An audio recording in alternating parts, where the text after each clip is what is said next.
Vaya, pues habrá que cambiar de coche. Así no se puede.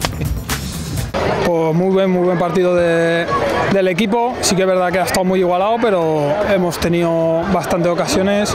Hemos aprovechado dos, justo yo he aprovechado dos que he tenido.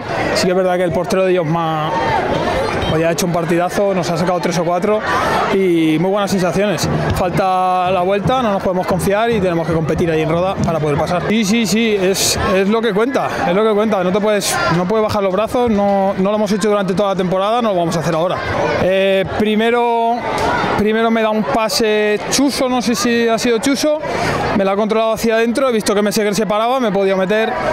He intentado tirar palo largo y con la suerte que le ha tocado uno de ellos, la ha rozado y el portero ya estaba vencido y ha entrado por el primer palo. El segundo me ha caído ahí al borde del área botando a reventarla y ha entrado justo por el hueco que había y muy contento, muy contento. Le he empalado con la izquierda, pero Ribes ha estado muy bien, También me ha parado otra abajo, pero bueno, no pasa nada.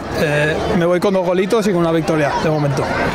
Es una alegría enorme porque yo venía de un sitio que no estaba jugando mucho, cambié de aire para jugar. O sea, al final somos jóvenes y queremos jugar a fútbol, no queremos estar sentados en el banquillo.